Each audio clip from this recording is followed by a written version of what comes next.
Everybody doing good. We'll get stuff straight.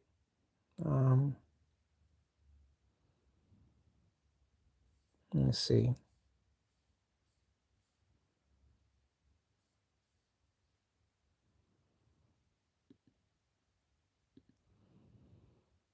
We gonna come to you. Let me get this thing together.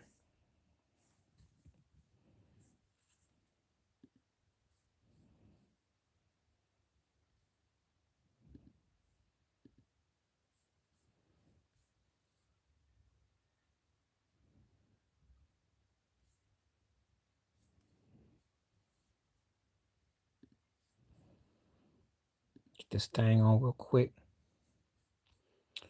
Gosh, to get this thing on. Hope everybody's having a good day. It's Thursday morning, Thursday afternoon. We gonna talk.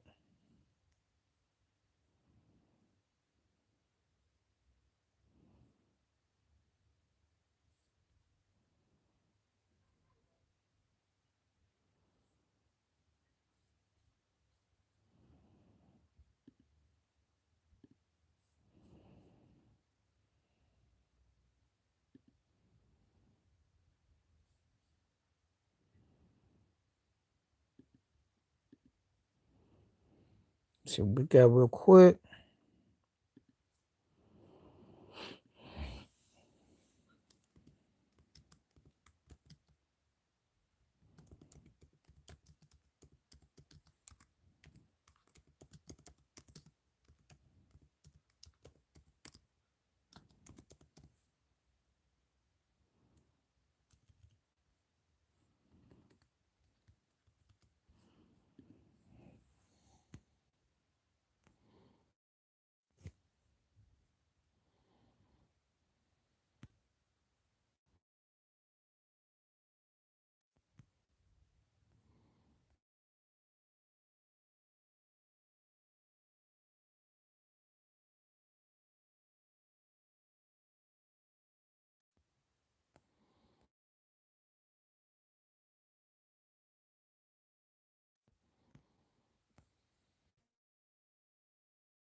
Okay, we are live now, so hope everybody's doing good.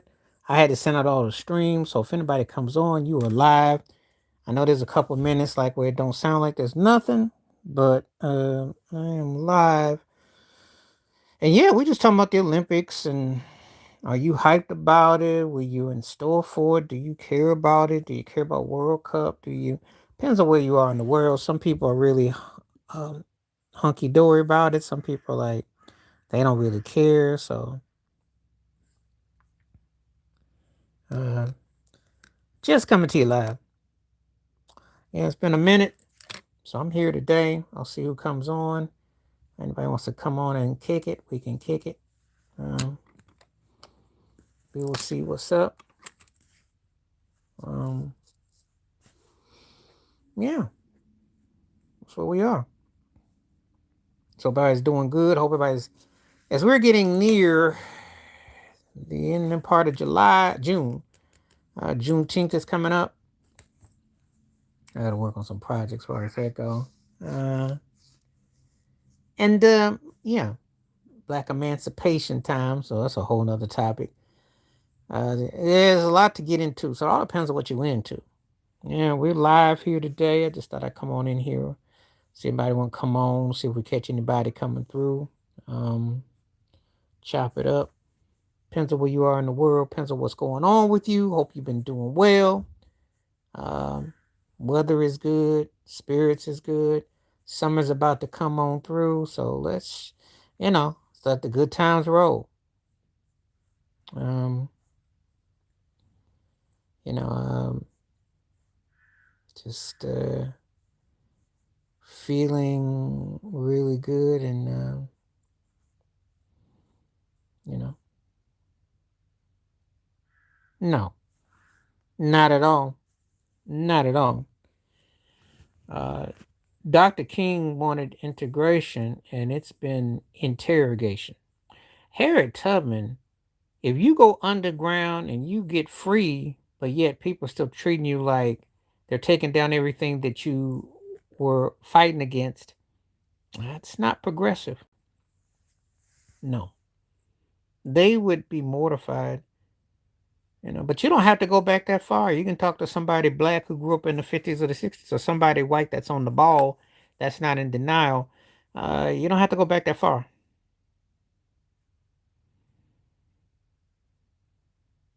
Mm. It's a lot to psychologically take in. I don't think. Well, see, James Baldwin was one of the people that was supporting. James Baldwin was openly, yeah. I'm gonna address that. I don't think he'd have a problem. You know what he have a problem with? It's the same problem that most would have a problem with. It's like you got to throw it in to announce that you're being. You are more than just being gay. You're a human being. You're not just because of your orientation of you are more than that. But when they put it into everything, that's what makes it like it's like a cult.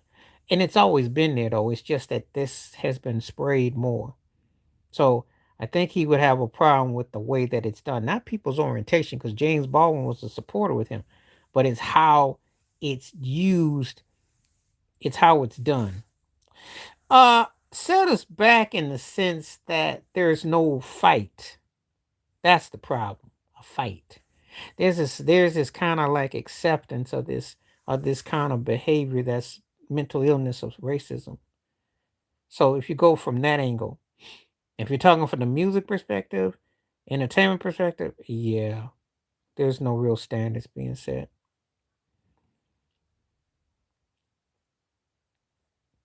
in that regard. There's no drive. Hmm. And it's this go along, get along tolerant of stuff that is problematic, because it's like you're just too happy to be accepted as opposed to calling them out for what they are.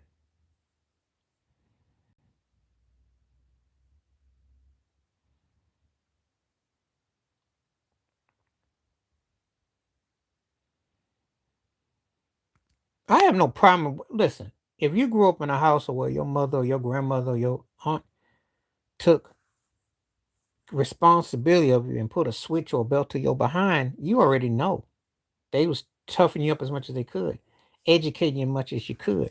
I ain't got no problem with that.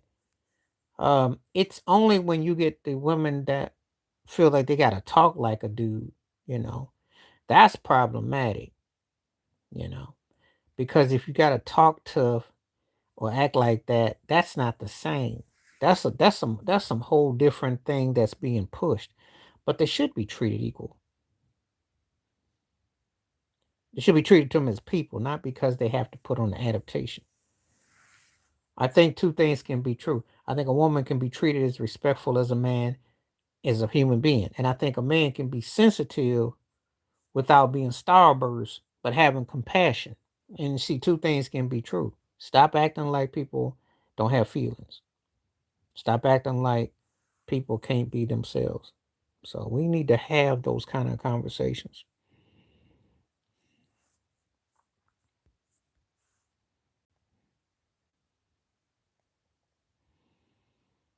So we need to have it. So when we get that, then we good for that. But when we don't have that, then we got these problems we got. And then people act all nonchalant, act like whatever, and then they get their feelings, and then we gotta keep it 100.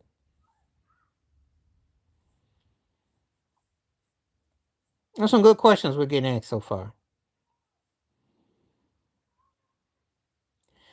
Michael Hernandez, he wouldn't have a problem with people's orientation. He have a problem with how it's manipulated into a political which it's not. It's not the same. I'm sorry. All due respect, and I can respect people's orientation, but however, you can't compare an orientation to your skin color when people have been openly discriminated. Because you can cover up your orientation. You can't cover up this. See, that's what people don't want to know. It's a fact. You can't cover this up. You can act tough on TV and be all Starburst crew when the cameras ain't rolling, but you can't cover up that tone, that complexion. You can't do it. So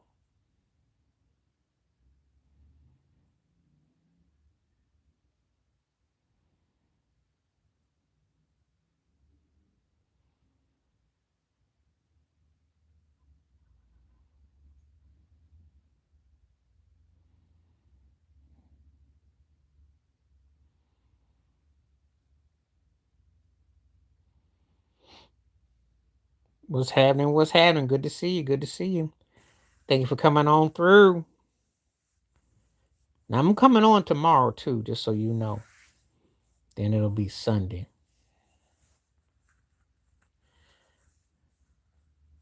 But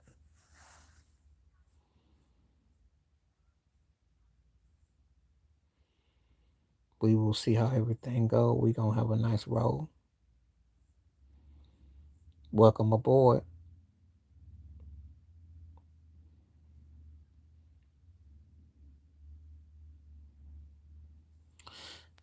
So that means that you can cover up your what your agenda is as far as what your orientation is. That's what you can cover. See, there is a difference. You know, you know, they're not the same thing. They're not the same thing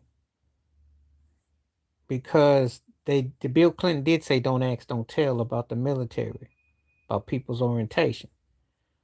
They you don't say nothing, nobody know nothing. Okay, and I'm not saying that you did, but I'm saying you can manipulate that. If you think, okay, let me say this to you the best way I know how, right? You see a lot of these rappers, right, who act tough on TV.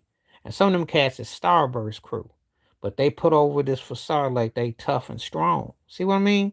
Like athletes, tough and strong. See what I mean? Do you really know that they like that? No, you do not.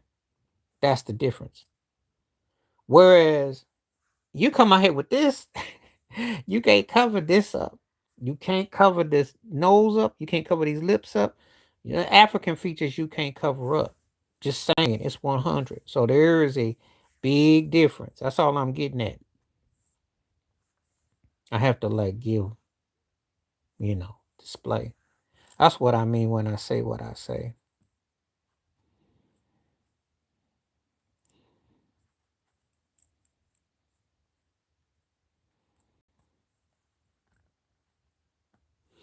That's what I mean when I say what I say. But some people just like, oh, wow, like, no, there is a difference. There is a difference.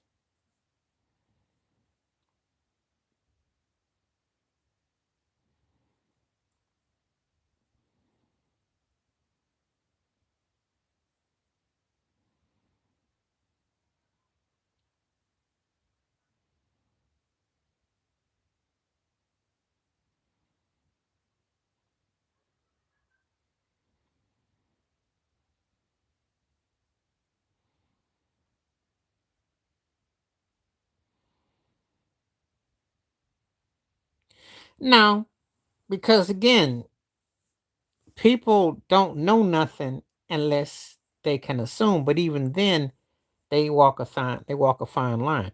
Let me say it like this: people will have perceptions about what they think you might be, but they can't really say. Okay. But when you got your complexion, there is nothing that they can be openly about that. I'm not saying they're not. I'm not saying they're not. But then compound that if she's a black woman, no, then it's three times worse. See how I did that? And you ask a white woman if she's gonna have a opportunity to falsely accuse somebody black or get an opportunity because how she looks is the acceptance of beauty. Now, see how I did that? Now you can say that's discriminatory, but you can also say to yourself, if you got the Marilyn Monroe vibe, and you ask yourself the blonde, blue-eyed, and what is considered acceptable, and you read Toni Morrison's The Bluest Eye, then come back to me. Now, if you want to throw to me that Hillary Clinton got robbed by being president twice, okay, I can give you that.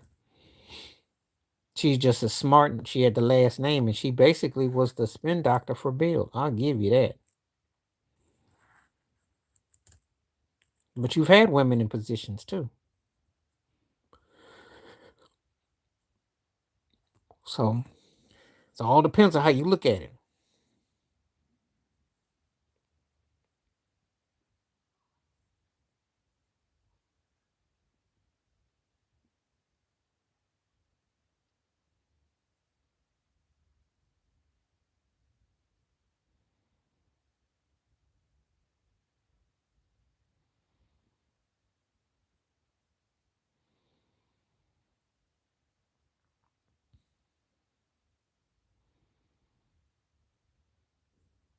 It all depends on how we look at it.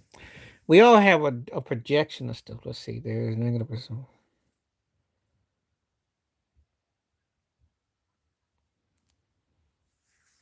I don't know how you can play victim when you've been openly oppressed.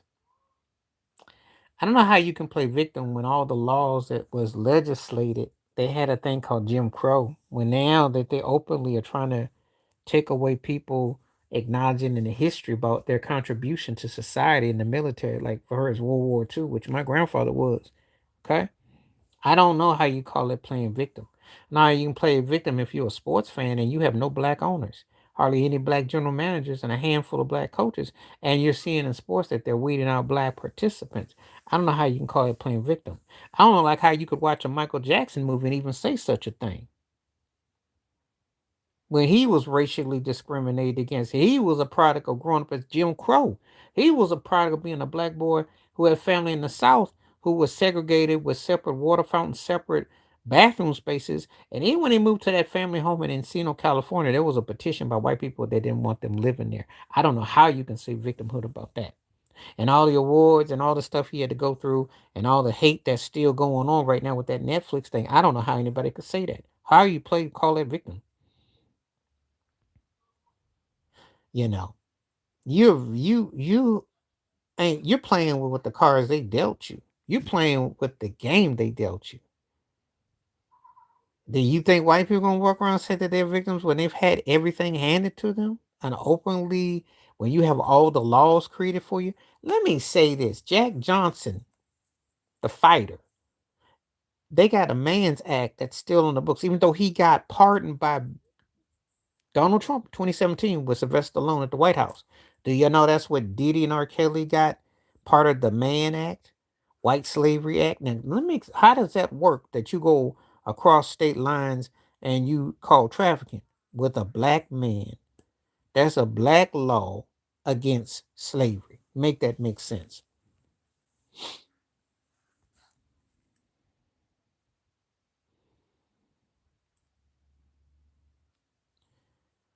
Women are women women are yes, they've been openly discriminated against.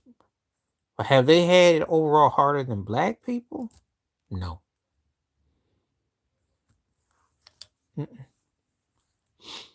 Unless, of course, they chose to partake with black people.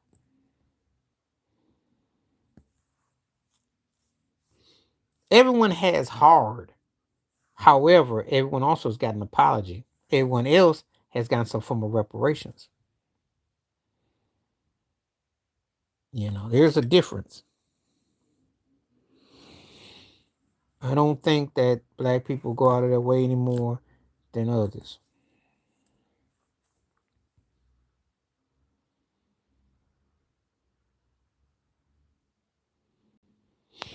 Well, that's the perception by the media. That's what they've given you. They give you crumbs and they tell you this is how you can get rich. Even the perceptions are like that. Well, it's because this is what they sell you is the way to be, they sell you that this is how you can make money being black. Drug dealer, pimp, pusher, player. That's how they've always been doing it. It's plantation mindset. Not all, not all, not all. And, you know, selling out to means what exactly? Because it means different things than it used to mean. Used to mean about your music or your what you start acting a certain way. Now it's more about that, you're gonna move away from the era you came in. Tupac said it best. There are no $10 million homes in the hood. So you are pushed away from where you are. You know, you're not going back to the same neighborhood because unless they gentrify you, and that's what they do. So it's a different level of situation.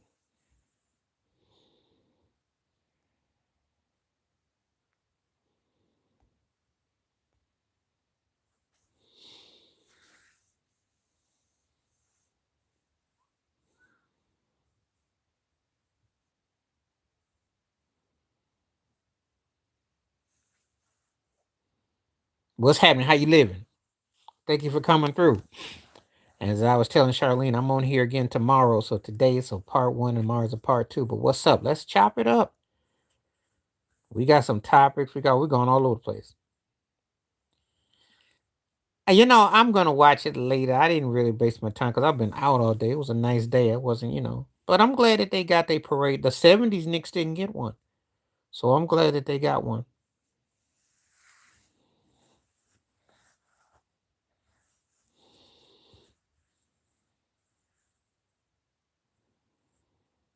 You know, I'm glad for them.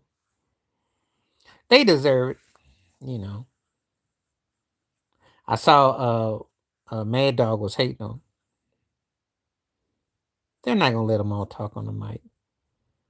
And besides, you know who the owner is, so what you expect? I mean, James Dolan is like, I'm not paying for all that.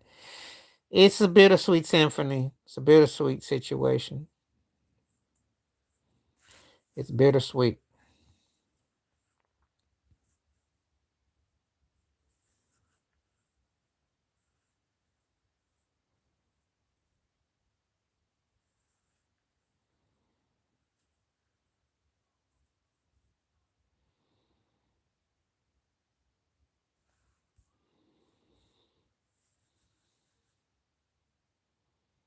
Not hardly.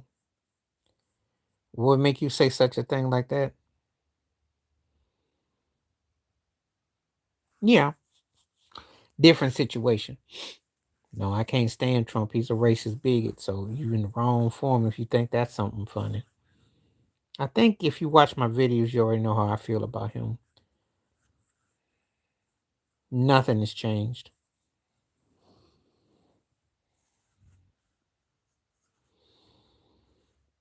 And if people walk away from how what I say, that's on them. I don't mince words.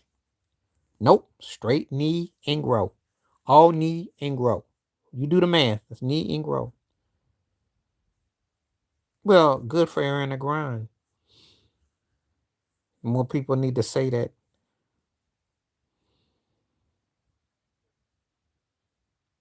See, people in the know how divisive he is. You know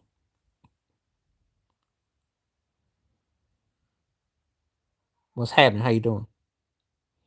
Yeah, yeah. No one expects it. Excuse me. And it's strange because nobody can repeat no more. And they're gonna make me think that this is the toughest era to repeat. They're gonna make me think that this is tough. You know who I blame? I blame Thank you, appreciate you. I blame Kawhi Leonard. Had he kept his butt in Toronto, they would have repeated. I blame him because that would have been a repeat team.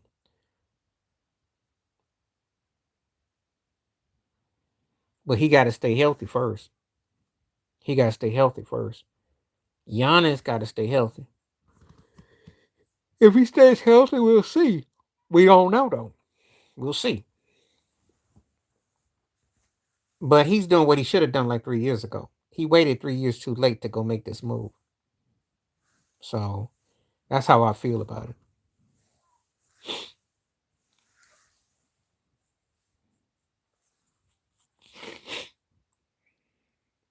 I think if he'd have left about 3 years ago, he'd be in better shape. just like Jokic. These cats are mysteriously getting figured out that they're not going to win multiple rings. They can win league MVPs, and it says a lot about the NBA. Do you think?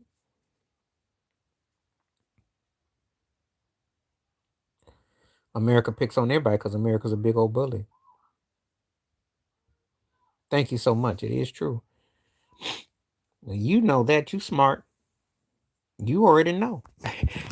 They only go for what they think they can pick on, and they pick it like berries, and they get someone to sell their country out and start lying and sucking up. Oh God. I'm gonna start Wayne's World. And then I'm gonna cut Encino Man so Bill and Tiggs will make it. I had to think that for a moment. Wayne's World was too big. You gotta have an acquired taste for Encino Man when you think of Pauly Short. Bill and Ted's I dug back in the day. Those are some old white guy movies too, by the way. They real white guy movies. And that's like, yeah, they really are. Very white heavy, very male, very male. And you have to like have appreciate. Then I'm surprised you didn't say Weekend at Bernie's. Well, they do that because they that's how they built their wealth. But they're in debt to China, and they make a lot of enemies with that whole rhetoric, and so this is gonna be interesting how they pick themselves up. Um, I'm starting. I'm gonna start Gary Payton, and I have to bench Jalen Brunson. I got to cut Kevin Johnson on because Brunson came up big. Sorry, that's the difference, really. If you go on base, see, it depends on what your argument is. Brunson is one of the most clutchest players I've seen, so he's gonna stay.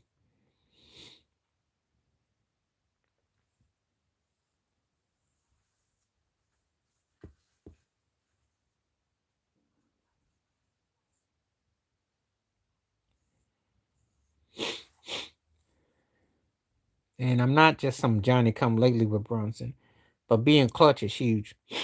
You got a clutch gene, they got to put you in the mix. Now, clutch is huge. He's a unique type of talent. So, because he keeps on coming, he's enduring too. And I do think he'll get another run in him. I don't know if it's going to be this coming year, but he'll get another run in him. Guy like that'll win multiple rings. Yeah, but Gary Payton was a better defensive player. And Gary played in a tougher era. And I have much respect for GP. And I don't know if Brunson is in his prime because actually, we'll see. I can't say he's necessarily in his prime because he been playing consistent and he gets better, but I think there's still levels that he can even get better.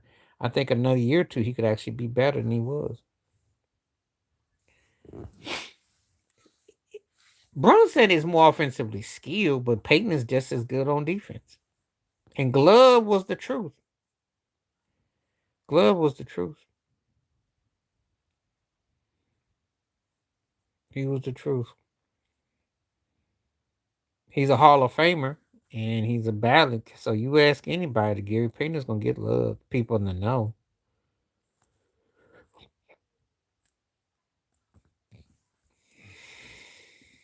And I'm not taking, like I said, I'm just saying I'd start him, but Brunson would call off my bench though. I'm not a prisoner of the moment because Gary left an impression. And for FYI, Gary schooled Jason Kidd on his game. Where you think Jason Kidd got his game from? He had to go 1-on-1 with Gary. They're from the Old Town. Now, why would I? Really, why would I? And I say that in a sense that I got to see where you go, who you play for, what your situation is like, who's your head coach. There's so many perils involved. Does it really even matter? I mean, really, does it really matter? Because I say, look at Steph Curry. Do you can remember the 6 or 7 guys, including Blake Griffin, that were picked ahead of him? How that turned out? So does it really matter? It's always usually that cat. Any cat that's after fifth is the one you need to keep your eye on. Very rarely does anyone that's in the first 3 or 4 is worthy. I'm just saying. That's how it's gone lately. It's just like that with the NFL draft. Mahomes was like near 10.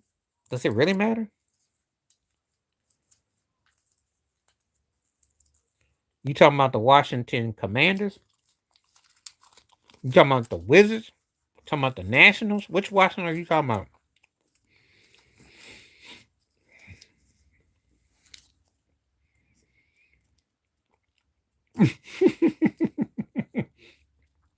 You been listening to Trey? You been what? You been hanging out with Trey Young?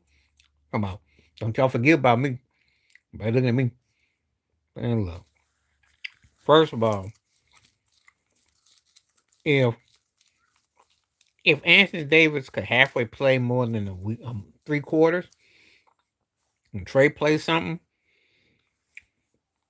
you might win 30 games. But don't hold your breath, though. Don't hold your breath. Don't hold your breath. Because there ain't nothing but tax write-off.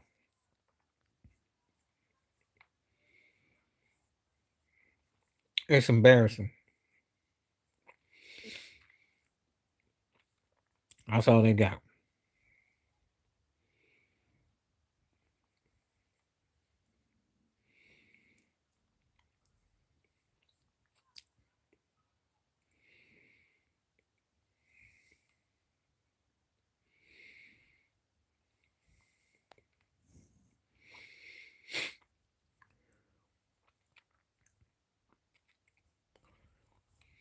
Well, see, a buster like LeBron James would go and park his behind down. I tell you, he'd be LA bound. The Lakers up there talking about getting renewing LeBron and bringing Kevin Love in, turn that mess into oldies but goodies. That's embarrassing. He should be going somewhere where he can do something.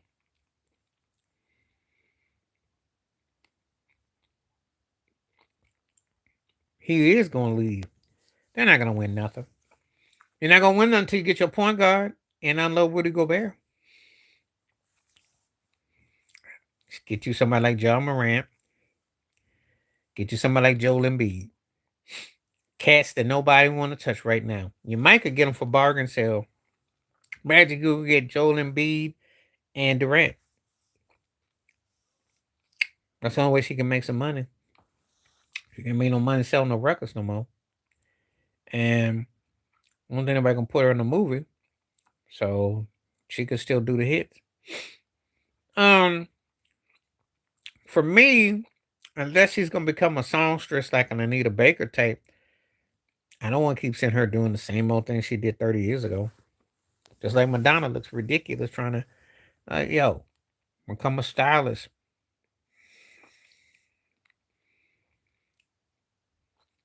Well, he should thank him. He should. Because if they don't make that trade, they not there. And the sad part, Julius could be as good as Cat. Actually, could be better. He's just too half-hearted. He's a seesaw. When he's up, he's up. But when he down, he down. He is good, but he's one of them if I feel like doing it. He kind of remind me of Josh Smith, if you remember Josh Smith. Guys like that are frustrating left-handed cats. Frustrate me the worst. Now, they're not great players and nothing like that, but they had them moments when they feel like playing, they can hurt your feelings. But when they play whack, yeah, well, if RJ Barrett had been worth something. Again, cats play it half shaky. You're not trolling. We're speaking facts. We see I'm a sports fan, okay? I'm really see. I see guys. I used to watch him play. What was that? Was that Laker? Was it that Clipper Rocket series? Yeah, he balled out. He had them 2 games. He was balling. I'm looking at him like, how come you don't do this more often? And he's kind of like, well, I don't feel like it. There's a lot of those cats like that. They frustrating. You watch them play, they half-hearted, and they get paid. And then when and Julius Randle's one of them. 18, 20 points in his sleep. He'll stand on that perimeter. He'll get that Carmelo thing where he'll wear that corner out. When he drives the hole, he's even more effective. He just doesn't give you a consistent game. That's all. And the coaches act like they scared to tell them the truth.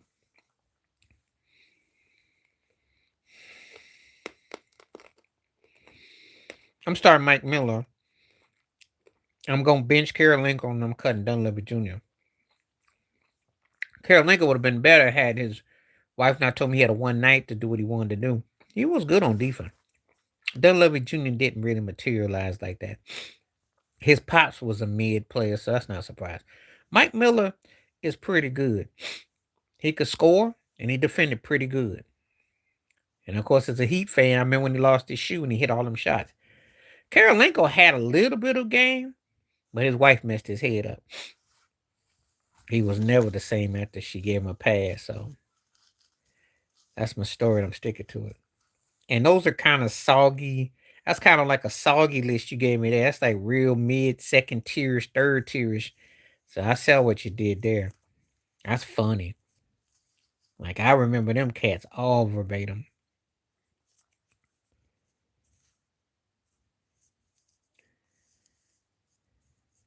Funny you mentioned Karolinko though.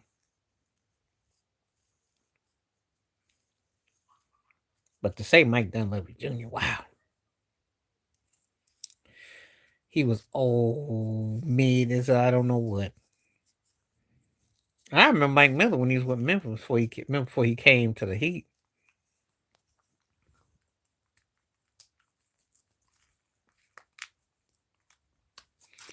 Oh, good.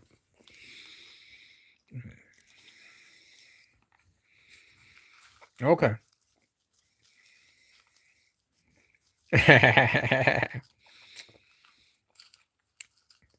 In that order. Because Tyson Chandler was a beast on them boards. Why the Mavericks let him go? I don't know why. PJ Brown was physical and giving them for scoring. Andrew Bynum was a clown. Had that turkey had half the heart of Tyson Chandler, we might be talking about him as a top 20 center. When he started talking about I'm gonna get my Zen on.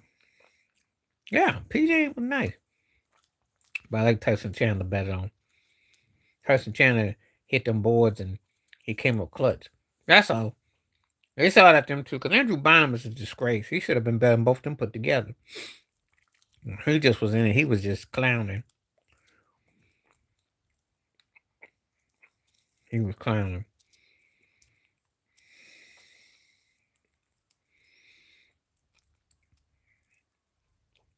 Because he told me he was going his behind up out of LA. Originally, if you remember that parking lot interview to get Jason Kidd to get his butt up out of here.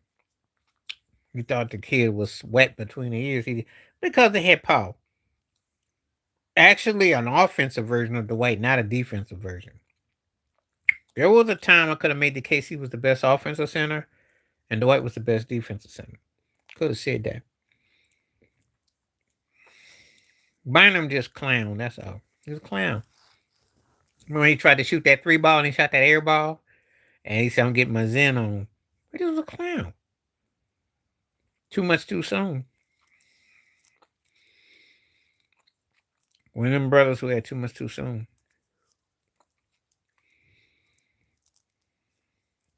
And that's what got him. Smoke and mirrors.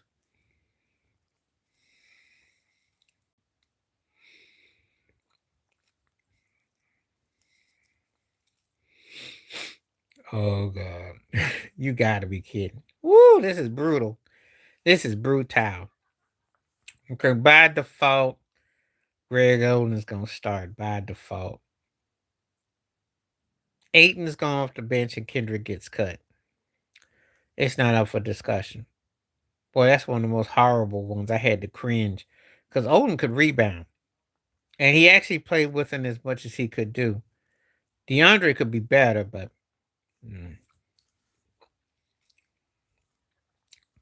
Well, listen, if you ask me who's the top 3 greatest mean mugger ever, yeah, I'll give you that. As far as mean mugging goes, he's a GOAT. But mean mugging don't mean points, and mean mugging don't mean rebounds or assists or block shots or steals. But if we're talking about mean mugging, putting that ugly mug on you and scaring you in the dark, oh yeah, he's top 3. He's top 3.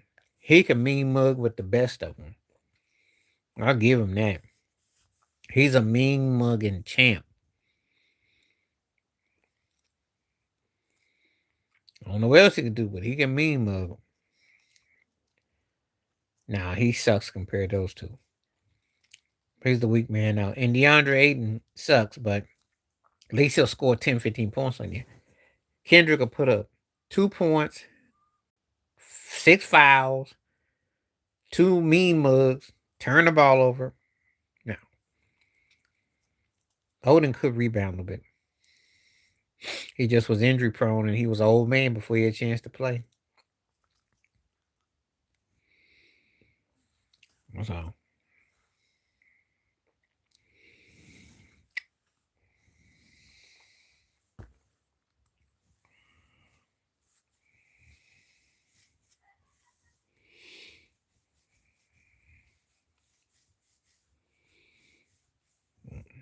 Okay.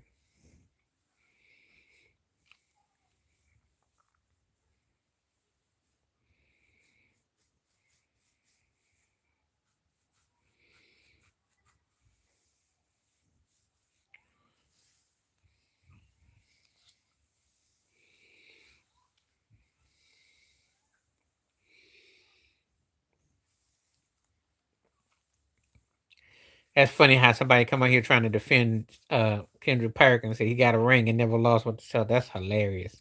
What about OKC when Dwayne Wade bammed on him? You got amnesia now, huh? Dwayne Wade just pulled that thing back full throttle and just juked on him, but okay. I like how they think. Please keep on hitting that like up and please keep on taking the poll. Appreciate everything. Got some funniness here with Kendrick Perkins. Kendrick Perkins got the place stopped. This is funny. I like it when somebody gets funny and mention Kendrick Perkins because it is so hysterical.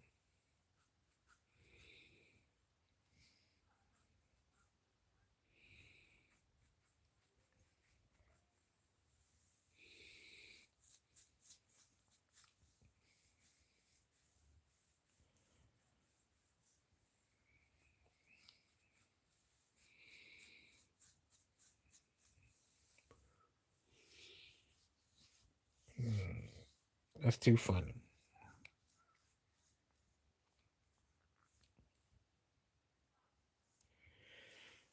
I'm gonna start Carl Anthony Towns. I'm gonna bench Bill Cartwright and I'll cut Ronnie Cycli. Cycli, because he wanted to be an East Coast cat, could have gone to Utah. Would have loved to see what would have happened if he'd have gone to Utah and played with Karl Malone and Stockton when they won him, but he turned it down. Cartwright was frustrated because he was unorthodox, but he could be a problem. I'm a Heat fan, so what you were saying? I know. But Ronnie Cycli was not better than Bill Cartwright or Carl Anthony Towns. He wasn't. He was durable, but he wasn't better than them. Wouldn't he ever play up to their level? Cartwright went to a championship situation in Chicago and felt his own. He didn't want to go to Utah. So he cried. I remember back in the 90s, he cried. He didn't want to go to Salt Lake City. He went to South Beach. I can't say he was wrong, but he wanted to win a ring, but he won't win the ring that bad. Even if I'm a Heat fan, it don't mean if you got opportunity to go somewhere to win, you don't take that chance. Shoot, you're not winning, what you doing? How am I gonna hate if a cat wants to go and win? Yeah. You play with Carmelo and Stockton, he got a chance to win. I think that's what hurt them because they never had that center spot. But Ostertag and Foster got ate up. Them two softies were like Frosty the Snowman. They got just toe up.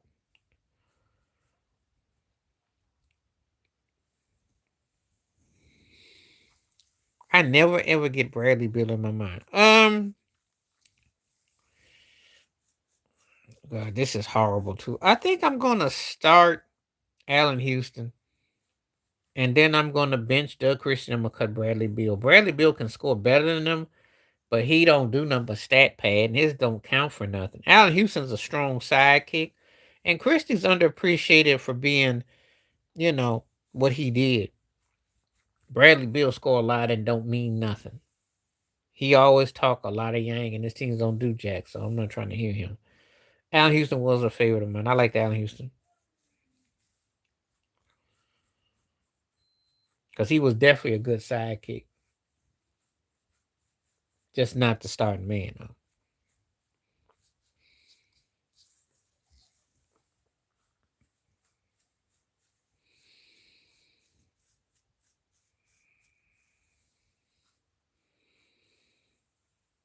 That was a good list, though.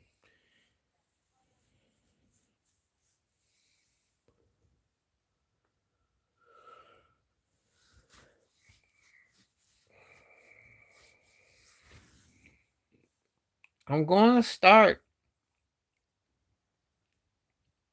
Latrell Sprewell.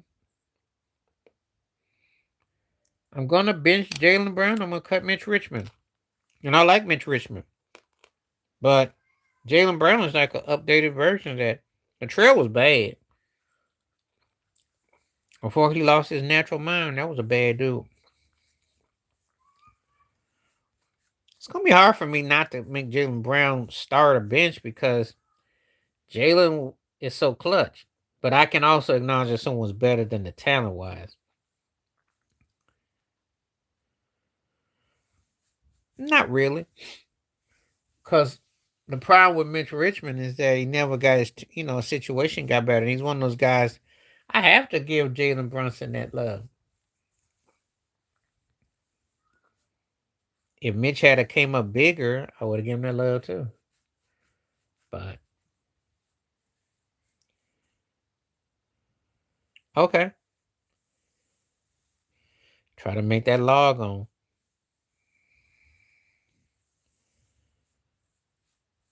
See, that's the problem. And he was in Saudi Arabia. He played for Sacramento. So there you go. You up here trying to argue against for a cat that. Let me tell you the story about me and Mitch Richmond. This is when I was on the. Was I on the West Coast? Was I East Coast? I forgot. I had to like stay up late just to see what his box score was one time because that mess wasn't even broadcast. That's how bad it was. So you know, he was in Saudi Arabia and he played for he's playing for cans beans in a can. So he filled up a stat sheet and he could play, but then he was also not a. It was kind of like I don't know. It's like one of those cats that you kind of forget because he's on a scrub team and some got to give.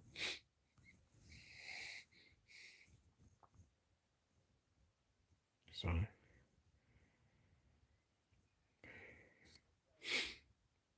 I'm starting Jalen Brunson.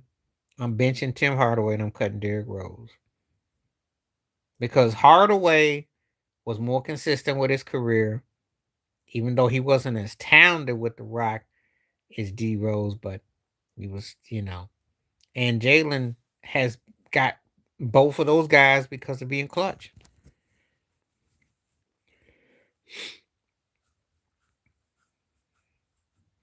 And I don't look at those guys as necessarily better tier wise than him. So that's why.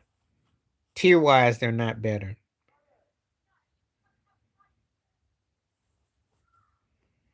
So it's tier wise.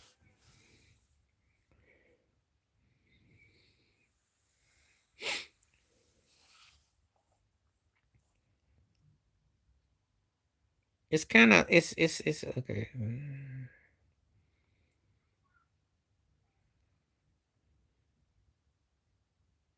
I got to start Carl Anthony Towns, and I got a bench.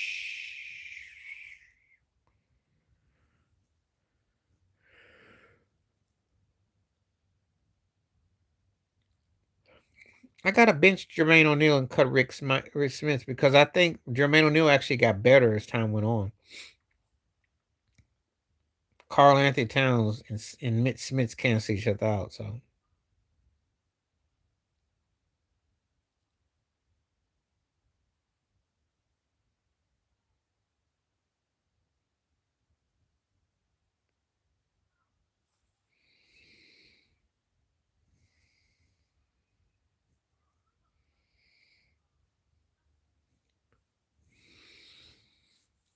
that's why I came up with that one. I think Cat could start because you got to look at it. He's just as versatile. I'm starting Clyde. I'm benching Jalen. I'm cutting Reggie. Jalen just a little bit more money time than Reggie. That's what it come down to. I think he's actually more clutch than Clyde too, but athletically, Clyde got him beat. I think Jalen moves better than Reggie did. Reggie was a one-trick pony. He could get you on the high screen and hit some big shots, but Jalen pounds you, wears you out. It's cut a little bit different.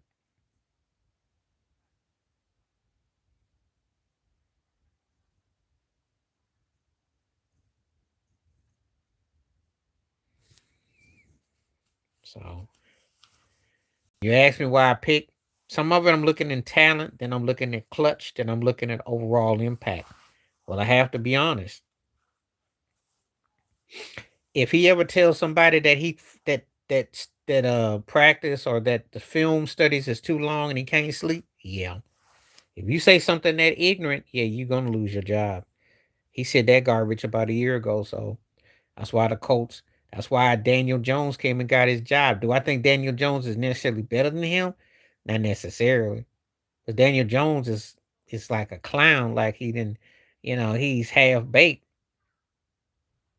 But if you do stupid stuff and you get them white folks any reason to think that you just ain't with it, they will definitely cash you out. That's what I'm saying. Because some of these turkeys, let me get on this screen real quick. Some of these turkeys, people get mad when they say, "Oh, you was talking about race," because it plays a part with everything you do. Johnny Cochran was 100 when he said that. It's in everything. And you just somehow, because they let you have a 304 arm candy, they let you put a Pillsbury on your hand, and you think that you don't have to pay that back? Are you crazy? Shh. Because they put a Pillsbury on your hand don't mean that they all cool with you putting that jam unless you can come back in cash. And he tripping. He tripping. Yeah, he said that nonsense, and that's why them folks got Daniel Jones. And you really think they want to break their neck and get Daniel Jones to look like he had all the bus written all over him? Because they did choke the second half, and Daniel Jones does do Daniel Jones things. But I'm just saying. So yeah, when you don't know your thing, you'll do stupid stuff. That's exactly right about Richardson. Cats like that make me cringe too.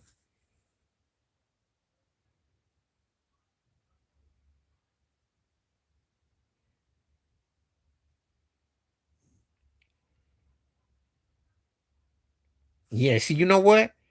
And let me get back on this. If only the season was a strike shortened season and you play 7 or 8 weeks, do you know how many cats look like they are all pros, the Pro Bowl like they gonna do? And he's a great example of it. But I know that he's gonna be the Daniel Jones we all know and love. I know he gonna start turning that ball over because he can't help himself. I know he gonna take unnecessary hits because he can't help himself. He gonna start throwing some bad picks. No, he can't help himself. They had a chance to dominate that division. He and CJ Stroud was looking lost. And what happened? Got ran down. Because Daniel Jones went did Daniel Jones things. Now, if he said he was trying to mac on the owner, okay. I seen him with the headset on, okay. But we knew how this was going to end. We knew. We knew. We knew. We know. Because he's got mid written all over him. And that's the reason why the Giants couldn't wait to get rid of him. I think Seattle should still be considered the favorite. Mhm. I think that's the way I look at it. Start with the champs. And the thing about Seattle is they're no name. So no. Mac and cheese ain't better than Daniel Jones. Because Mac and cheese get an opportunity with the 49ers, getting what he got front center. And I think he must have just been sleeping on Belichick or something. I don't know what he doing. Purdy is better than Mac and cheese. He was backup Purdy in Frisco, but no.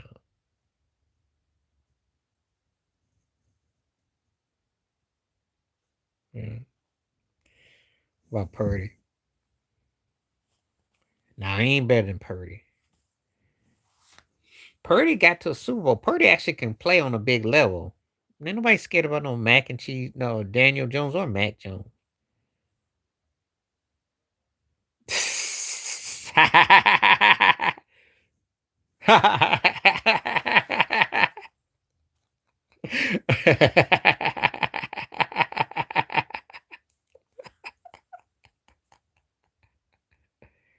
That's all I gotta say about that. Mm, I pulled for the brother, but that last game they played, ooh, it ain't tough. It's called use common sense. Two teams that ain't gonna win, that fraudulent, and they faking the funk. You can get out of that life. You can get out of that life. In the Cowboy situation, Jerry Jones ain't around, then you might see something. The Irish, it depends if they catch somebody sleeping early in the season. If not,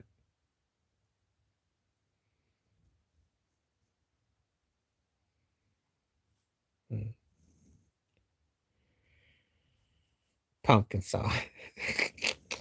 Yeah, but the problem is when y'all play against somebody legit, you get your butt handed to you on a platter. So y'all got to figure out how to actually not look so squeezed the Charmin, because y'all get y'all Charmin squeezed and y'all just sputter out. And everything is set up for y'all to be a top six finish.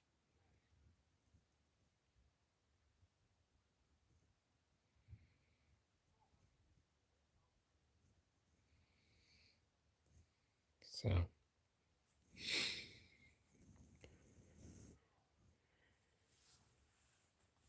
nah. Uh-uh. Uh-uh. No.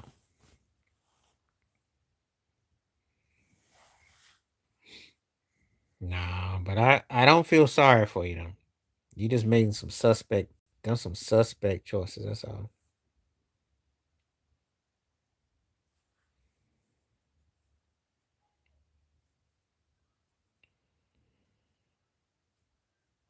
Yeah.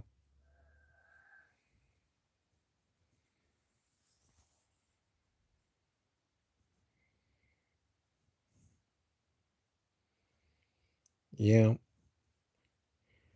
You win some, you lose some.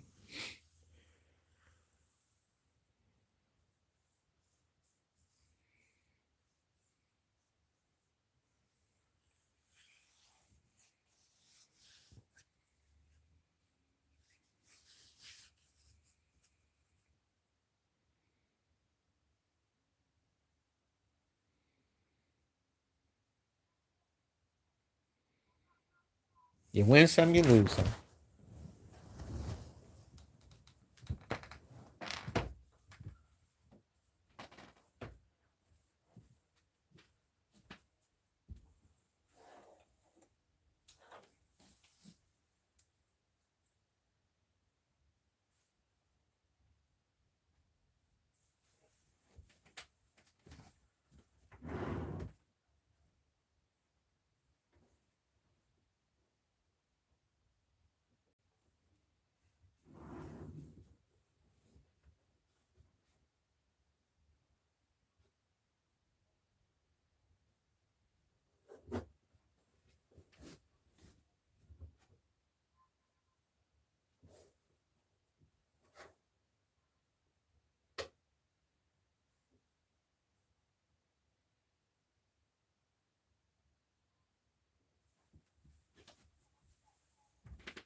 Okay, I had to make a move. Let's see.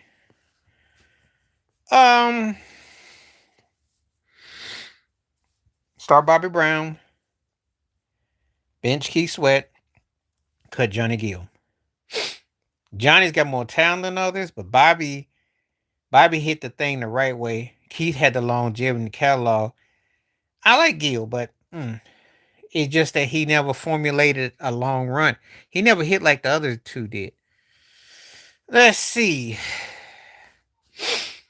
Ooh, this is a good one right here. I gotta start Stockton. I gotta bench Brunson. I gotta cut Chauncey. And Chauncey would look like Brunson, except his body of work, he underachieved actually. They did get the back-to-back finals, but they weren't as dominant as they could have been.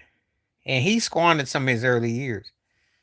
I don't think Brunson squandered nothing. Because the thing about it is he always was he actually played better up. Chauncey didn't. Oh, this is a good one. I'm starting Elway. That goes without saying. I'm gonna have to bench Jalen Hurts and I'm gonna cut Kurt Warner. Because aside from the and remember, if Hurts doesn't get hurt, he would have been MVP that 1 year. So I'm gonna go with that. Yeah. Kurt Warner was a better talent with his arm, but when I put body of work into put perspective, I think Jalen Hurts doesn't get his due.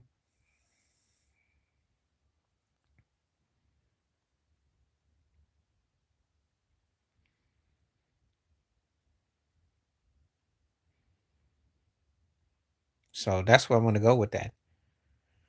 And I like Kurt Warner a lot. I like Kurt Warner a lot. But Jalen Hurts is consistent, dude.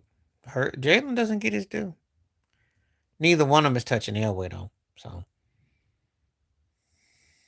Elway was a freak. But I like that Chauncey Stockton Bronson one. Because you would think Chauncey Billups, but you know. What you mean not likely to sustain? They win like 10 games every year. What you mean not likely to sustain? Has he has a better, what is it? I was checking up the stats for Super Bowls. He got a better touchdown interception. He wasn't the reason why they lost that Super Bowl to Kansas City the first time. If you look it up, he doesn't get his due. I think Jalen Hurts is legit. They treat him like he's a buster. But let me tell you like this. Boy, if Dak Prescott had Jalen Hurts' resume, do you know how much they wouldn't shut up about him? So I don't know.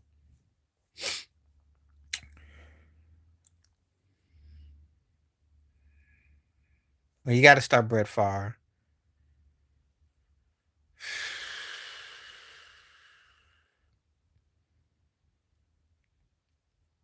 Matthew Stafford's a better quarterback. So I'll give you that, and then I'll have to cut Hurts. He's more clutch. He's more clutch. Can you say clutch? Because if Dak Prescott was his clutch, Dak had better overall talent. He had Ezekiel Elliott before Jalen had Saquon Barkley. Okay. And CD, what he had for receivers was better. What he had for defense was better. Dak got 12 wins, was doing what he couldn't do nothing in the postseason. That's the end of it right there. So how much better? 5 slots better. Because you got a guy, first of all, Jalen Hurts has been to as many Super Bowls as Dak Prescott has postseason wins. Let that sink in and then get back to me. You know how hard it is to get to a Super Bowl, let alone win one? The guy been to 2. Dak Prescott got 2 postseason wins in a decade. What am I supposed to do with that? And you ask me about how much? When he done had some top tier talent on both sides of the rock, you were winning 12 games a year with Meathead McCarthy for 3 or 4 years in a row, and your butt get knocked out in the first round. Lose to the 49ers 3 different ways. What are we supposed to do with that? Dak stat wise is better, or he's there, but that's not why the game. If you just going by numbers, he's yeah.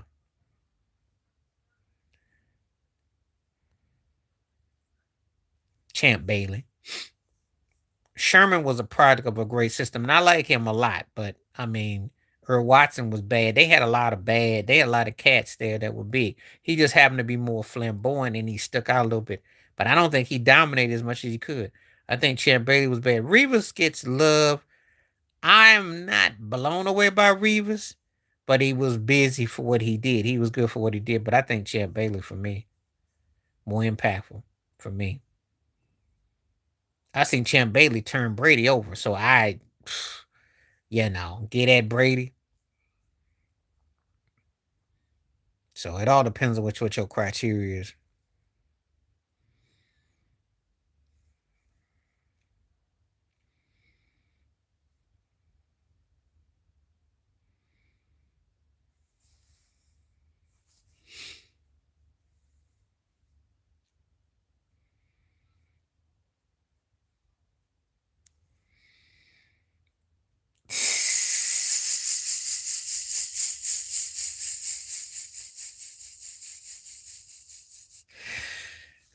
By default, Daniel Jones has to start. Oh God,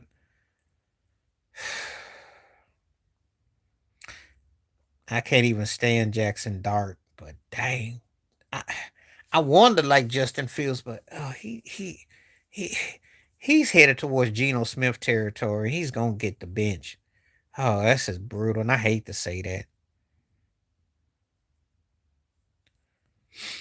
I'm more of a football fan than any of it because the NFL is more intriguing.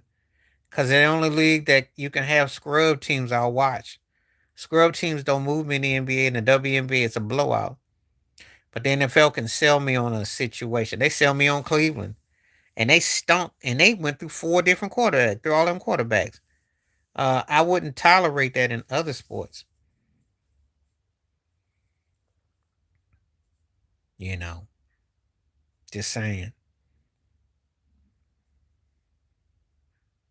Yeah, he's won more than Favre. He won more than Elway. He won more than Marino. I mean, think about it. He's got as many rings as Favre, Marino, and Elway put together. And he's better than Young. And he ain't played with no Jerry Rice. He, I think, and as far as he belongs with Brady and Montana. That's where I got him. So he's top three for me ever. He stopped playing right now. He's top three ever for me. He needs a couple rings before I would say he votes to another level. But right now, yeah, he's with them. I'm starting Patrick Mahomes. I am benching Peyton Manning. I'm cutting Steve Young. Because Mahomes is dynamic. What he's accomplished his first decade is better than even Peyton Manning did. And Peyton Manning was statistical guru.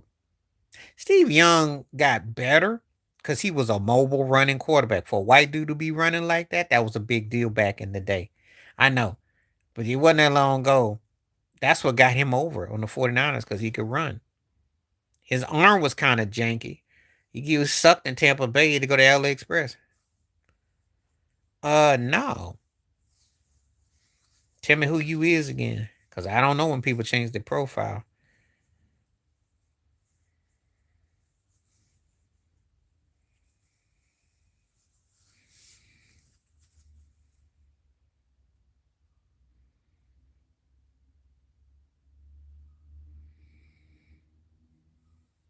All in their prime.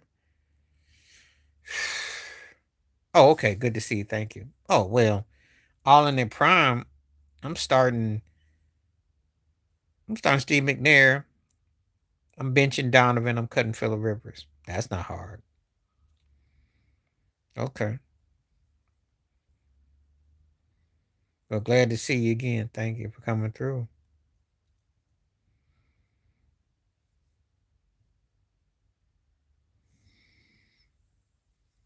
Okay. Okay. Fair enough. I just got to be remembered because I talked about Michael with a lot of people. The tornadoes ones got my attention.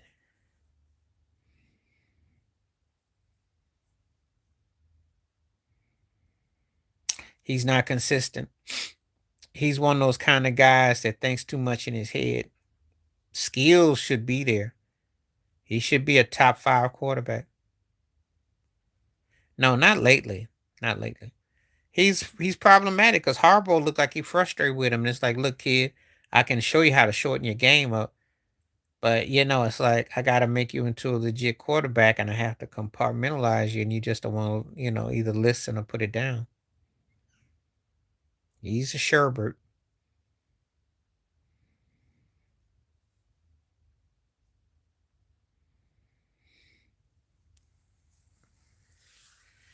So it all depends on what your criteria is.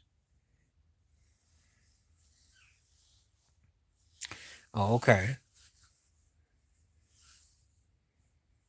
Oh God, this has got to be sickening. Of course, you're gonna start. I guess you'll start Trevor Lawrence at this stage. You're gonna bench Dak and you'll cut Daniel Jones. There you go.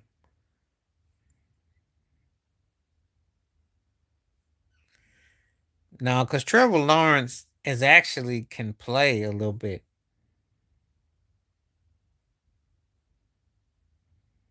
but yeah, Daniel Jones gonna get cut.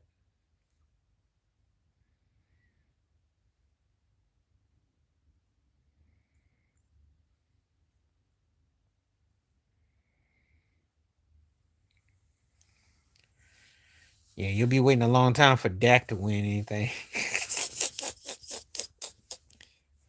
Talking about you sitting on Dak to win. Well, good luck with that. Your bench gonna get nice and warm and toasty. You'll have a heater over there when he wins. I think Trevor though showed me some poise. I watched him in that game last year against Denver in that road game, and he showed me something. He looked pretty good against Buffalo. They just had a couple bad situations. He looked all right. He looked all right. He got more going for him than Dak does. I'm sorry, Dak's what in year what now? And you got two postseason wins? I don't have a lot of hope for you. They keep saying wait till next year. Well, the guy's pushing 15 years in the NFL. Sooner or later, them wheels start to loosen, and he not the same dude no more. I don't imagine all of a sudden he gonna morph into doing something he ain't done before. And he bound to have an injury season. He's so I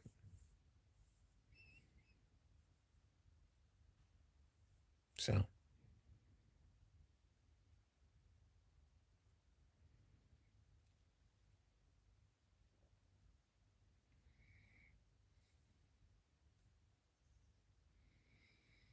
yeah.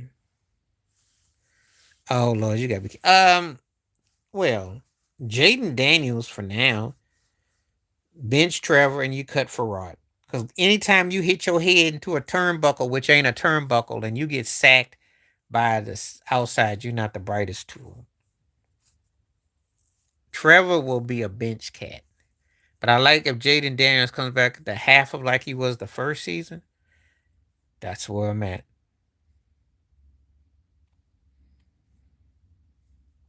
His mama let him play football, yeah.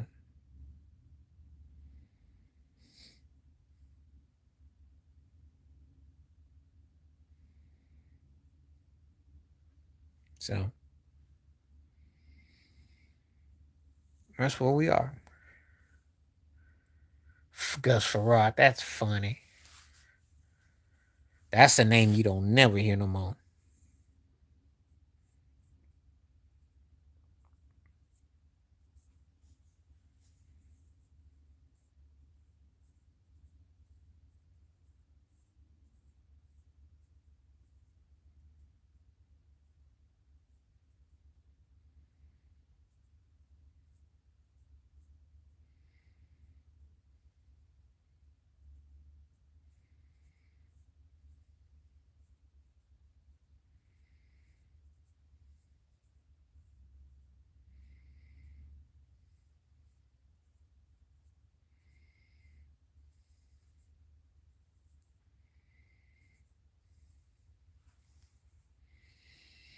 That's how I look at that. Gus Farrat. That's funny.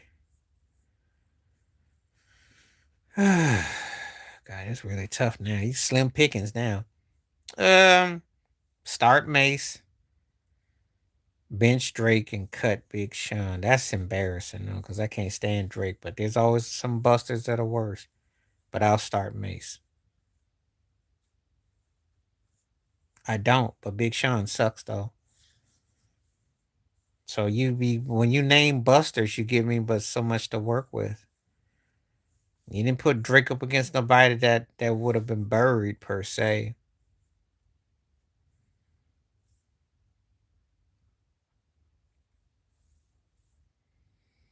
I know. DMX is gonna start, and I guess Lil Wayne will come off the bench, and I'll cut Eminem. Cause I can say Lil Wayne and Eminem almost cancel each other out for impact for the situation. I thought DMX's rap skills was best, and he was poetically.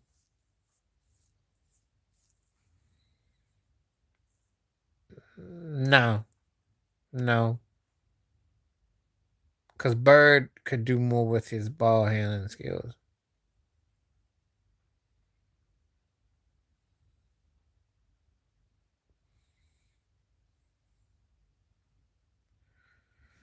Yeah. Luke can dribble, but the thing is Bird could beat you different ways. Bird was more mentally sharper than him, so no, no. Bird played smarter with and without the ball.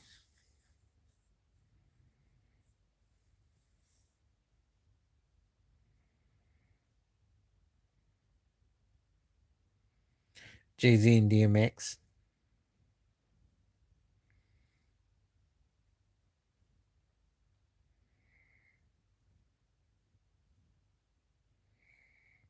Mm, money.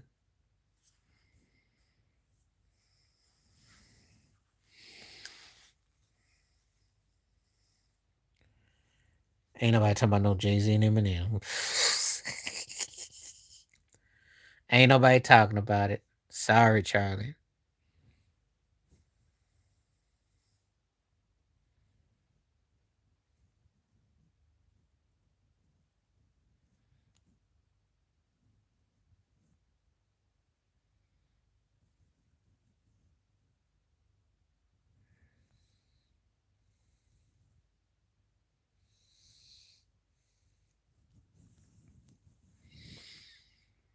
Okay.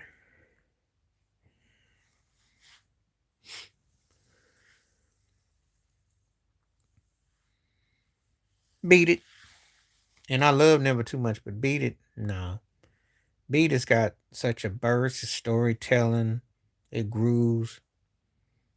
It does it for me. And I dig Never Too Much, but Beat It just hit all the cylinders.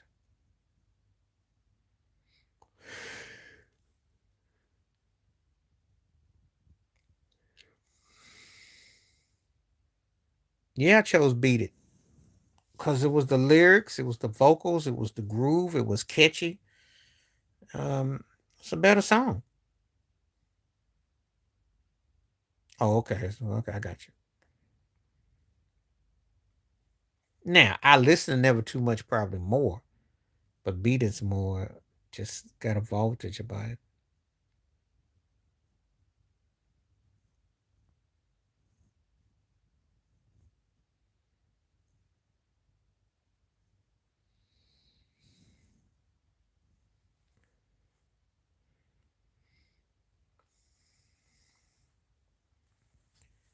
How will I know?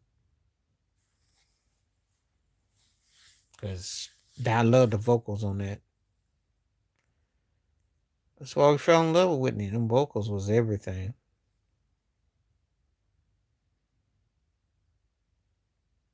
Not saying it wasn't, but how will I know it's like a standard?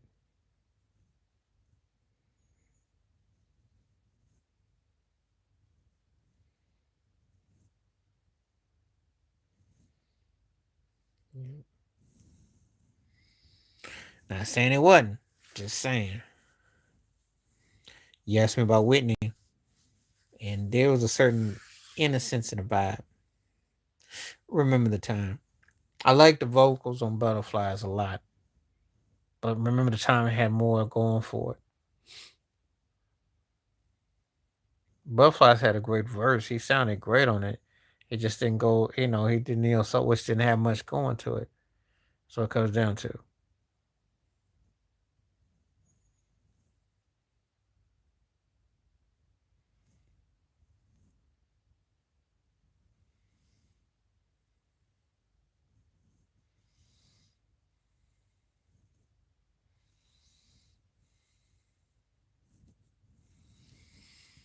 Let's see. I like Butterflies a lot, but remember the time it just has got that cadence that you just can't shake. Yeah, they wrote it. And Michael's former manager, the one that handled the estate, is the one who put Floetry on. It's a long story. It's another story. That's why you have to. If you ever want to hear that story, you can follow me on Facebook or Instagram or something. You find me, I'll tell you that story in private. How that went about. How they submitted that track. Off the wall in a blowout. Come on now. Usher didn't even like. Yeah, Usher don't like half the stuff he puts out, but he. Now, off the wall was a 9 out of 10, 10 out of 9. What do you want to call it?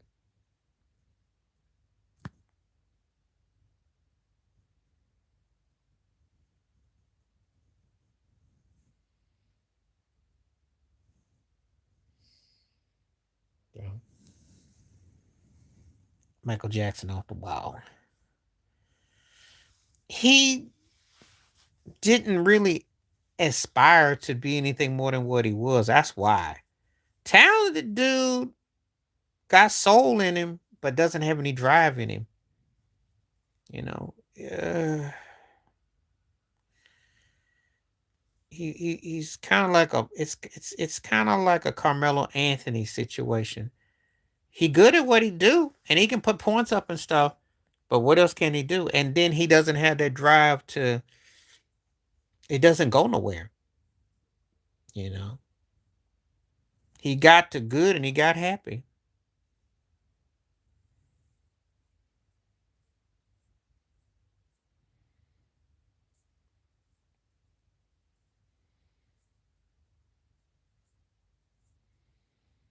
So that's kind of how I look at it.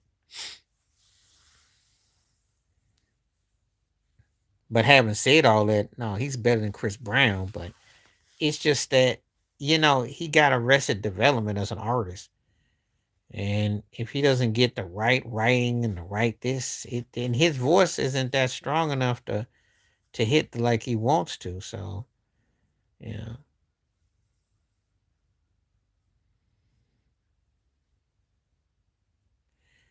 yeah.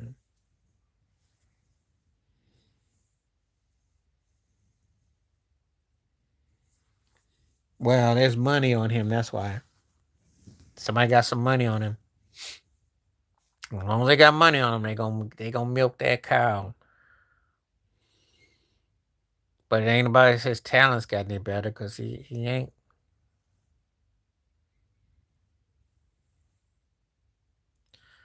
Uh, from what I heard, unless you go shopping and do something, you're bound to feel that way. And if you don't put it down, it's bound to feel kind of like, yeah. So be careful with that.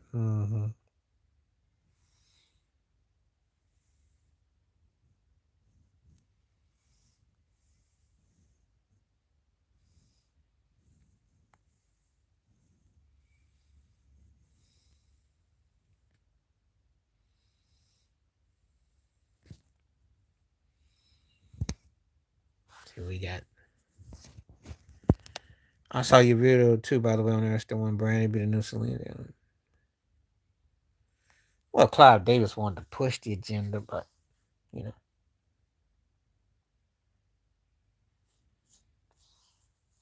So her fans tell me she had these 4 great albums, but I ain't never heard more than one that I thought was decent. And I think that if she's the vocal Bible like they say she is, she'd have more impact. She had a great impact as a child actress and entertainer. So what happened? Mm, yeah. So that's how I look at Brandy. I liked her more as a kid. I thought she was okay as an adult, but I ain't really, no, no. I didn't really think her records were that memorable when she was a kid, not like that. Her voice was decent, but I ain't see that. Full Aphrodisia got some love. Full Moon.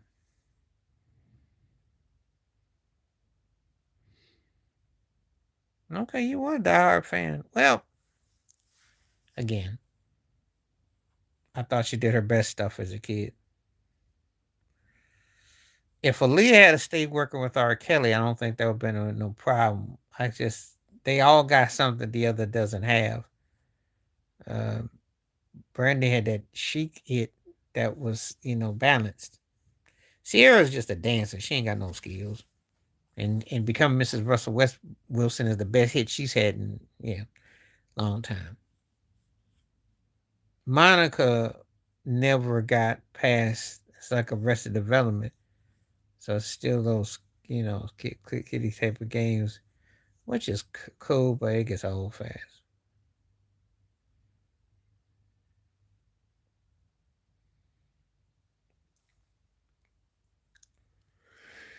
But I ain't never heard no one say they take a Leo wrong. Wow. Yeah, I didn't get that. I ain't got that.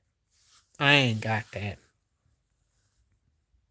Because if I'm going by vocals, I'll take Shantae Moore over Brandy. Brandy was big as a kid, had a couple of some things as alcohol and you know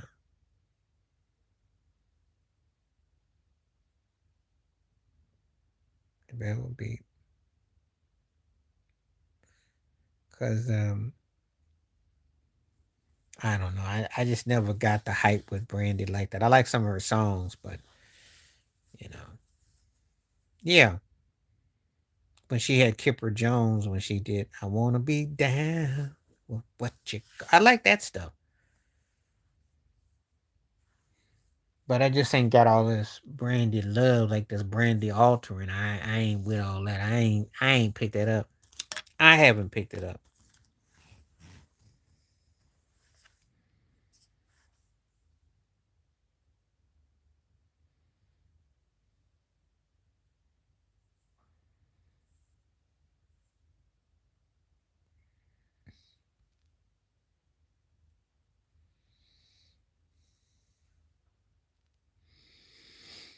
Yep. Just keep hitting that pole up. She's mid to me. Seen it before. See it again. Every so often now they come up with somebody, you know. So they Alicia Keys tip something that's lightweight, that's safe, that's non-threatening. Nothing to blow your wig about.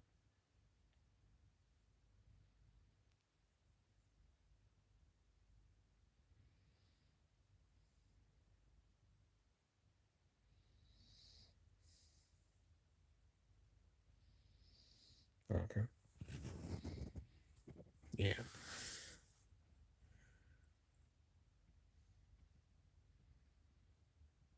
Because the hype machine, that's why. And the hype machine be doing that with a lot of mid people, you know, until they wear themselves out because they're trying to justify because they can push a button and make people look like they're bigger than what they are.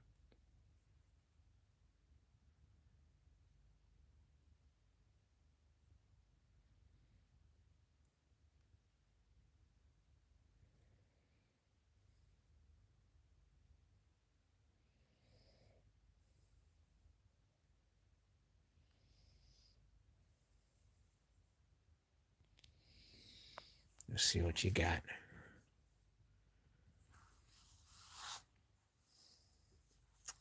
It's not about you being better. It's about how you can saturate the market. That's what it comes down to. See, the thing about the business is how they oversaturate the market. You know, you can manipulate the market. You can look like you a stud, even though you a dud. So I wouldn't waste my time thinking about too much of that. Cause around the oh wow.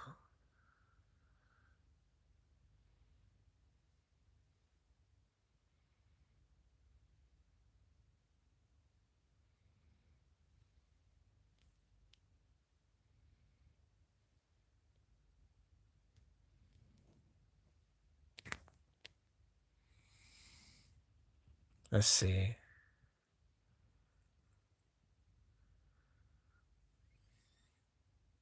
Playing the game.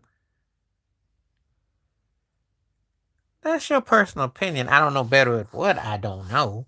I don't know what she's better than her at.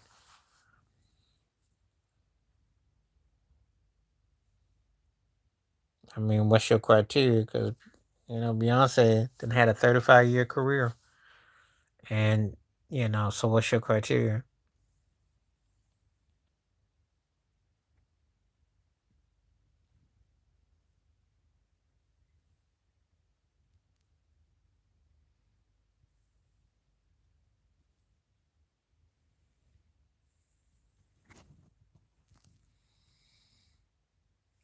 Yep.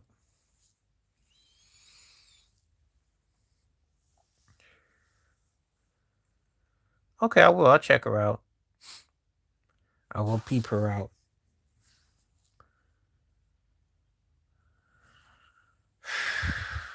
None of the three. None of them. He exhibited like that kind of aura that D Wade had. Nothing like Kobe because he doesn't take over enough and he isn't relentless and he isn't pounding on his teammates enough. And he ain't Jordan because he doesn't command, how he balances body. So I think he's like neither one of them. Scary part when he's on, no. Scary part though, when he's on, he chose to. Could be almost like two or three types of people.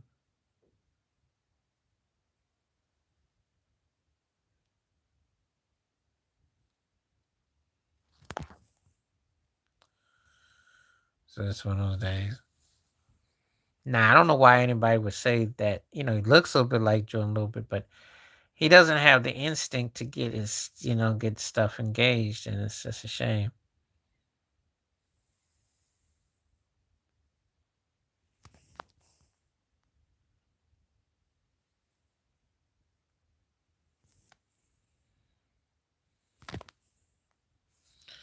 Yep. What's his mouth?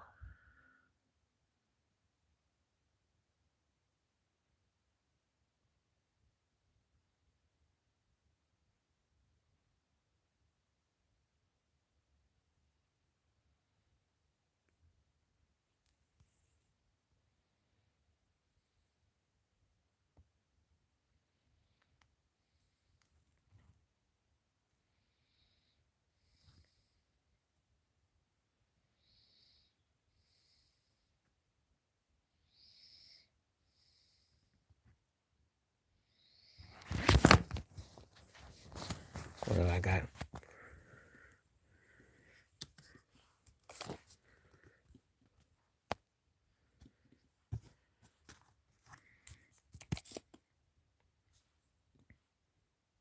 I'm coming back. I'm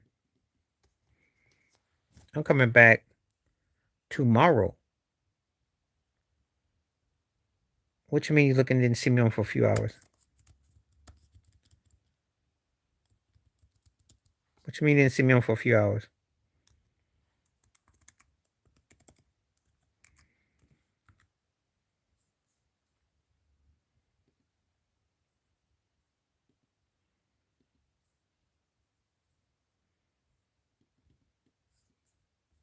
What you mean you didn't see me on for a few hours?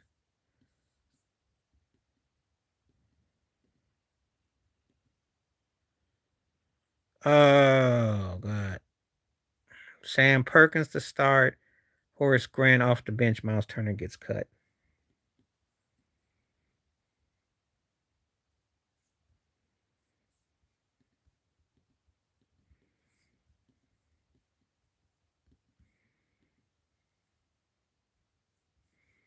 Why's this thing not acting right? There you go.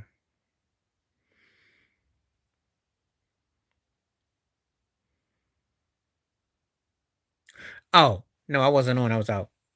I was on later. Yeah, like I said, I came on late. I've been out all day. Yeah, and if so I do steps, like I go like I do like I go out and do things like for instance, doing some yard work, doing some stuff, right? Shoot, I got out, the little mini church group went out, went out. So yeah, I was out all day. Sun was out, yo.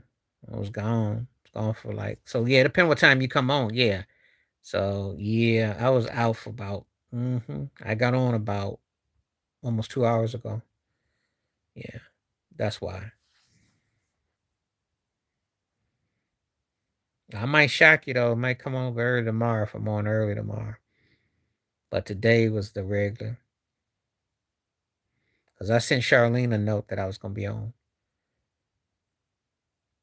No, but he probably didn't think it was gonna be like what it was. But again, it depends on how you looking at the bag, you know. I mean, if I give you 20 grand cash, or do you want to wait every year and get, you know, 2 grand for life? Yeah, that's a choice you have to think about. And it depends on what it is. But if you forward that money to somebody else, that money is sitting there. So, you know.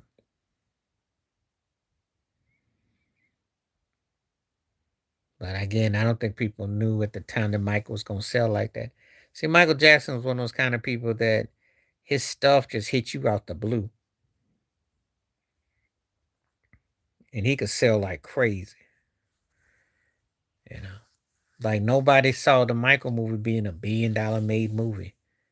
You know, when Thriller came out, nobody saw it like selling like that. You know, so I mean, he's always that's the thing. That's why he created the magic. It's a rare thing.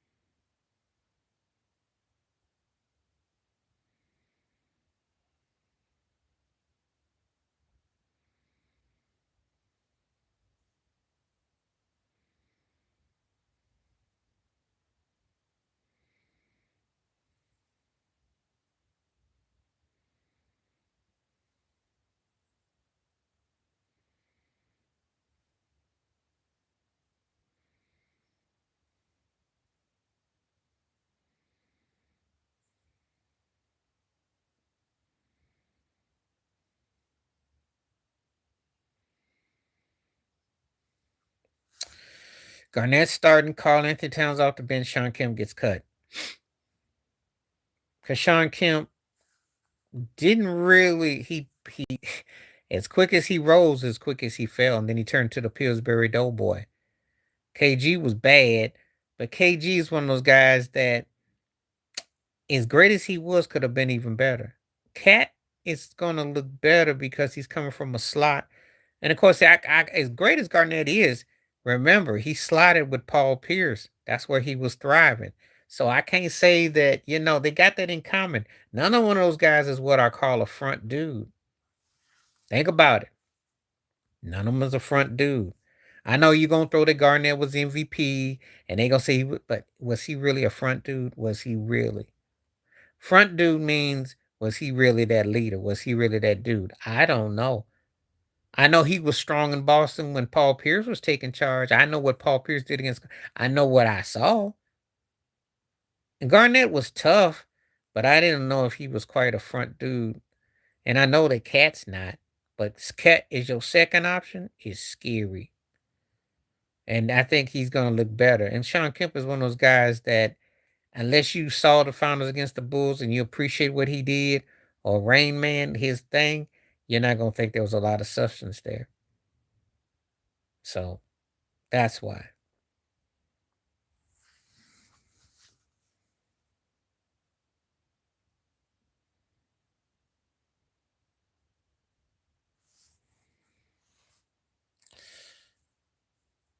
Karl Malone, because that list ain't complete without Karl Malone. And on that list that you got right there is Charles Barkley, because Barkley was a better player than the other three. Iverson, I know, gets his pound for pound, but I'm gonna tell you something. Barkley was a better all around player. Iverson, we love the heart and emotion, but Barkley was like the guy that you frustrated that ain't top 15. I don't think you frustrated if you don't put Iverson top 15. And you frustrated with Barkley. Stockton probably played the what we call pitch perfect point guard, but I don't look at him and think, oh, he needed a ring. It's kind of like a guy that you respect what he did. Reggie, no, he was a one trick pony. I don't look at Patrick Ewing like I do Karl Malone, because Karl Malone was always finishing second to Jordan in scoring, and he had impact. Ewing went to one finals. Malone went to two, three. But Karl Malone was a guy that I just thought got better with time. I don't think Patrick Ewing got better with time. I think that if you look at the trajectory of their careers, Karl Malone got more out of his career. Now you ask is because Patrick was a better college player, but I just think that Karl Malone, he outdid him. And I know Patrick is not better than Carl. He not better than Barkley. He didn't have Iverson's impact, and he wasn't consistent like Stockton. I don't look at him quite like that. He had some big moments, but do I look at him and go, "Oh, he no," I just don't.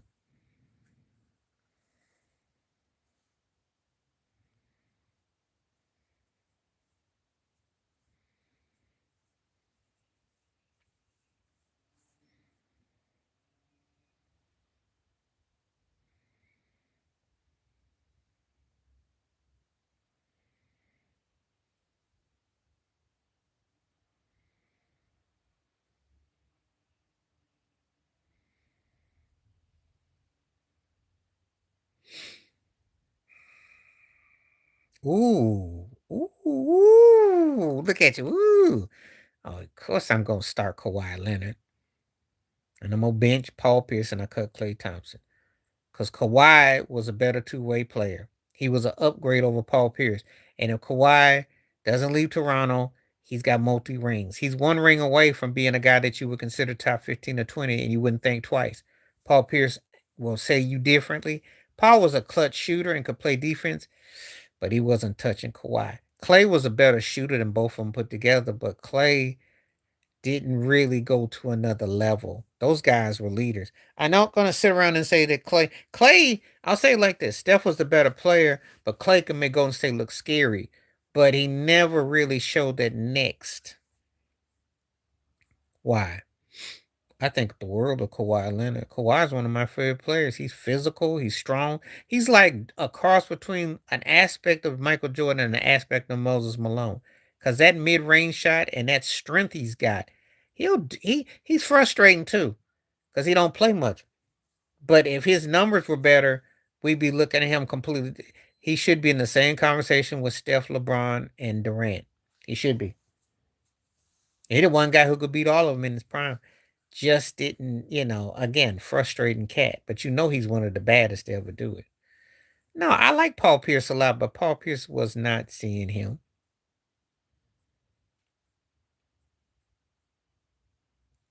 He didn't have the kind of pop that Kawhi did. Kawhi was an upgrade.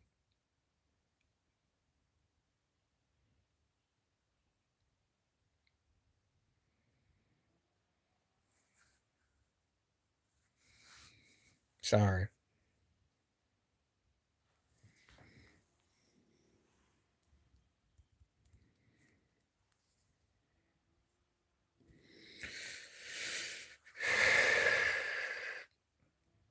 I'm gonna start Steve Nash. I'm gonna bench Tim Hardaway and I'm gonna cut Chris Paul. Chris Paul should have been better than him. He overrated. He wasn't all. He didn't make his teammates. He didn't come up better than Steve Nash, and he didn't hold it down like Tim Hardaway. He's one of the most overrated point guards ever. They keep trying to push him up as a top 5 or 6 guy. I'm like, guard. I'm like, come on now, come on now, Maurice Lucas, because he could actually score, and you had to respect his game along with his physicality. Oakley is one of those guys that look at who he was enforcing, Jordan Pippen or Patrick Ewing. Okay. Maurice Lucas would bop you and you had to deal with him putting something on you. It's a big difference.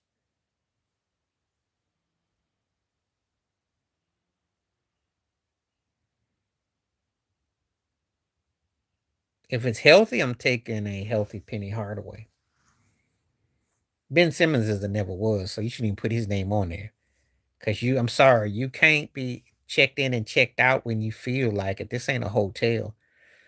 I like Jalen Brunson a lot, but Penny was something else when he was healthy. I mean, he had the makings of something. It's kind of hard. That's hard.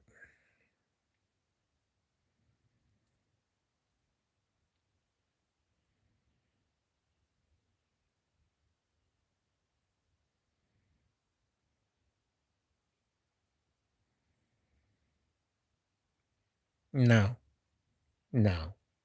I liked him, but no, because he needed that drive,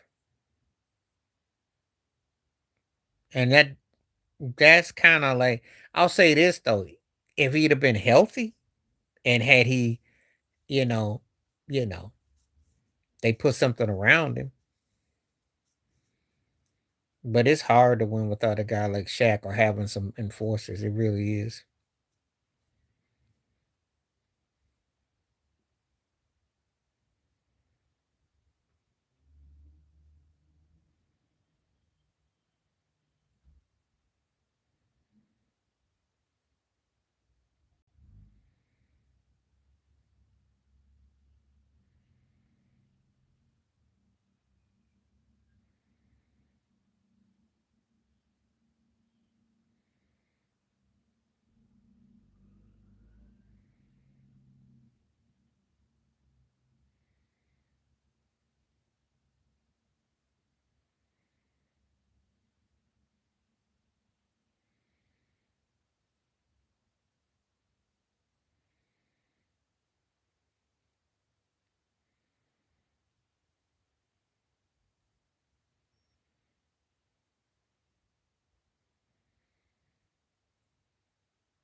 Yeah, I like Penny though. Ben Simmons is one of those guys that he froze and that was it. We never really got to see. Jalen Brunson made himself into a strong player and he's good, I applaud what he do. But Penny was something that, but I like Penny a lot.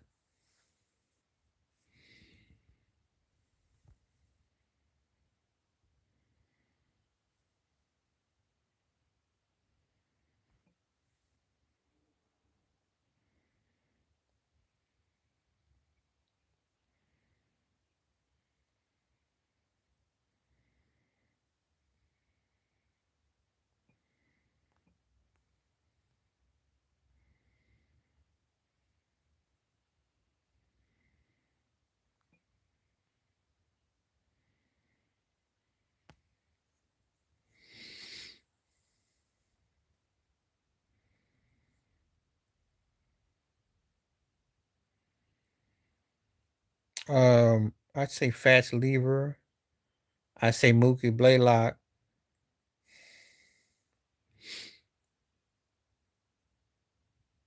I say Muggsy Bogues, and I say white chocolate. Fats was underappreciated. That guy could flat out score. That dude had handles. He could move. Mookie was consistent. The Hawks used to be a second round team, so he always looked like a burnt Michael Jordan. I mean, he smoked some like he smoked those Winston Salem's. Muggsy had handles. Muggsy was actually a decent player. It wasn't no gimmick. He could actually play. The problem with Jason Williams is this. Yeah, he could flash and roll a rock, but what was he though? I mean, he couldn't score much. You know, Fats had a nice game. Fats had a nice game. I like Fats. He fit in great today while you jiving. Of those guys on that list, he'd fit in better than any of them. Jason Williams would have to learn how to shoot better to fit in today. He could move and all, but he can't. Who he gonna play with? Mookie would be an interesting fit because he could play today's game. He'd have to score a little bit more. Muggsy could handle the rock, but Fats, what his ability? Oh yeah. So applaud yourself for even mentioning Fats, because yeah.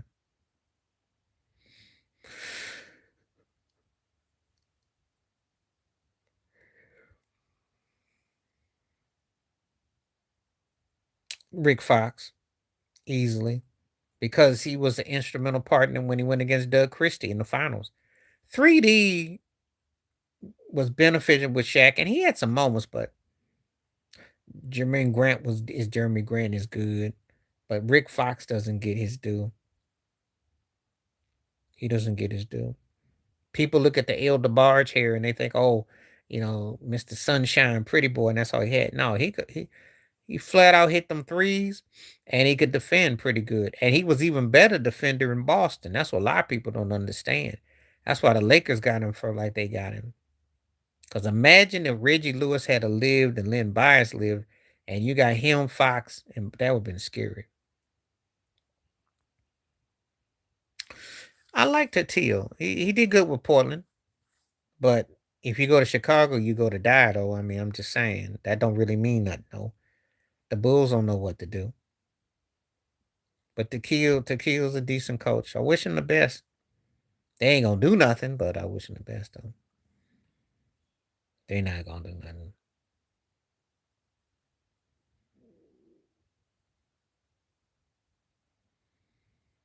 Because if you ain't got no memories, you know how it is with the Bulls. No, he did good in Portland. Remember, he replaced when Chauncey got locked up. He did good. Shoot, them boys actually played pretty good. They won a game off of San Antonio in the first round. They actually played pretty good. They were over 500. No, he showed me something because that was supposed to be like that's like getting you. You get a. They say we're gonna give you a job, and the Dominican going over there, and he came out all right. He came out all right. He showed us something with Portland because he had the cards stacked against him. Lord knows, but nobody wants that job though. So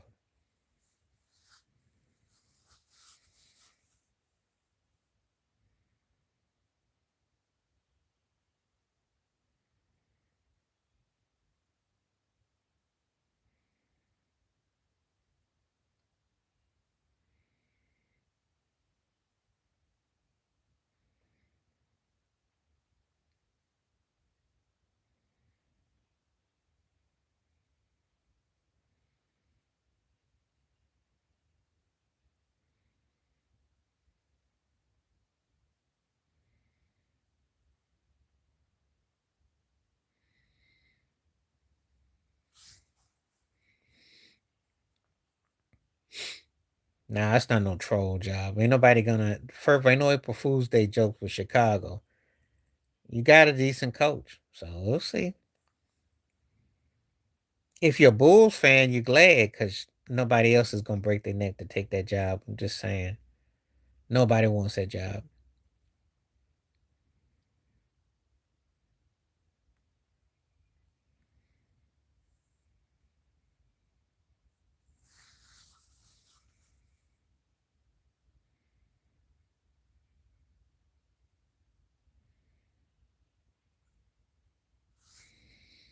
I mean it when I say it. I know people are not like it, but yeah, nobody wants that job though. Nobody wants to coach the Bulls because the Bulls are they stuck.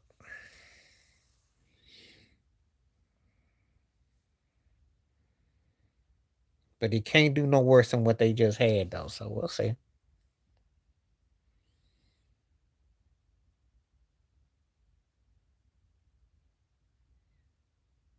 You just remember,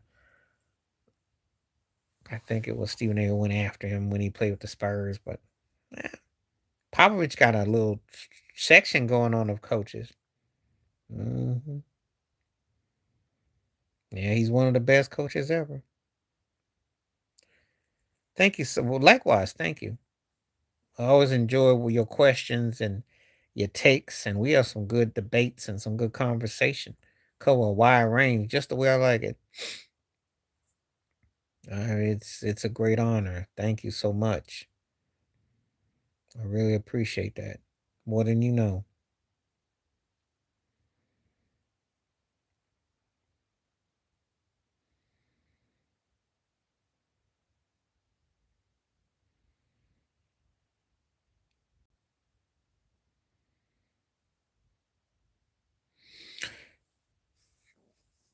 You probably tell him, don't play stupid no more. Don't be dumb, and respect your opponent. Respect the game. Respect the culture. That's what he would say. There's no consolation in arrogance and smug, and then you get your butt and you choke. There's nothing to feel, you know, because you got to finish the job. If you can't finish the job, then sit your butt down and give it to someone else who can. I don't even know why they're gonna say they feel the pain because they just choked their own selves. That they played to beat OKC, and that's fine. But don't act like you were going to be a champion. They did. They had a really good season. Nothing to hold your heads about, but you weren't championship ready, and that's a fact.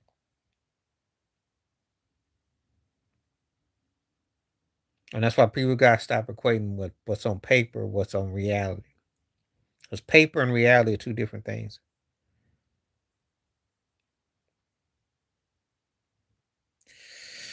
He's more like a four that's trapped in a two's body because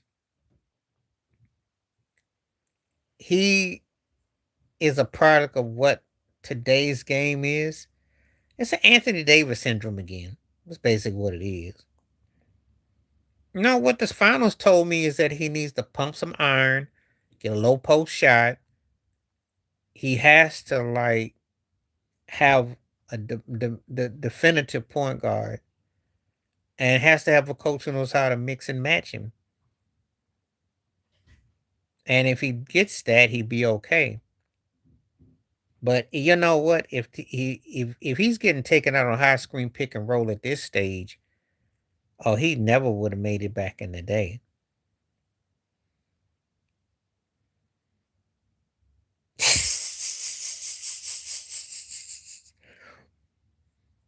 Yeah, well, the problem with Trey Young is that he's streaky though. So you're gonna have what, your point guard and your center shooting logo threes? I don't know about that. And Trey would be a disaster there. Trey don't know how to set him up. No. Well, that's funny. Sure he do.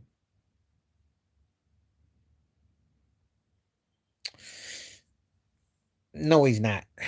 You don't remember Trey. He's been on a milk carton since 2021. Ever since they won that first game against Milwaukee in the West Eastern Conference Finals, you ain't seen Trey Young in 4 years. Last 3 years, he been up there begging and plea bargaining to get to be an all-star. If you get traded to Atlanta, to Washington, that you demand that, no, you better off keeping Darren Fox. Who in their right mind would want to get traded from Atlanta to Washington? Who? Ask Bradley Beal about Washington. Who? I'm waiting. Now Trey Young need to be drug tested. He been sniffing something. Now you right. You got the sniff part right. Shh. Fox's thing is being hard headed, but it ain't all his fault though. I told you Terrence Howard, aka Mitch Johnson got out coached, and he got coached into doing stuff that So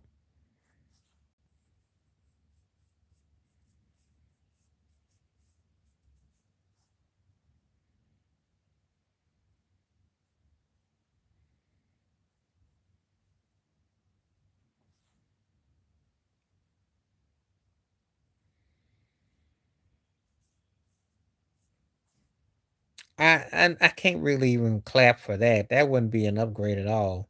That'd be a low grade. Shit, if you're gonna trade Darren Fox, you gotta get somebody that's a steady presence, not somebody that's erratic. You know, Trey Young got traded to Washington for basically some pack of now laters and some Doritos. Come on now, ain't nobody sweating no Trey Young. Ain't nobody sweating him.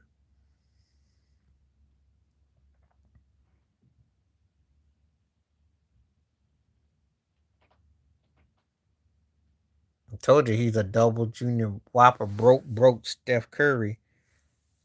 And when that fading starts to fade, it's a wrap. I'm just telling you. And people start to lose interest, and that's what happened.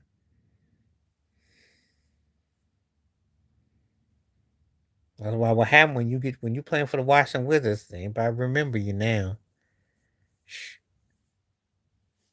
They gotta put like a life alert and we're having to Trey Young, because I'm for real. Anybody went up in that situation. Mm-mm. Anyway, I'm gonna get a roll, but I will be back tomorrow. Okay, before I go. No, I'm gonna start Charlie Ward, cut Robert Pack. I mean, not cut. I'm gonna keep Robert Pack and I'm gonna bench him, and then I'm gonna cut Nate Robinson. I only like Nate Robinson for his jumping ability. Charlie Ward could start, which he did. He should have been a football player too. Could actually start. And I like Robert Pack. Robert Pack could come off the bench. Nate was a little bit silly for me. I liked his athleticism and his hops, but he to me he was a clown. So so anyway, back tomorrow. We'll do it again tomorrow. Be on the lookout for me tomorrow. I'm coming a little bit early tomorrow. Oh yeah, well yo yeah, appreciate it. Thank you for always coming through, man.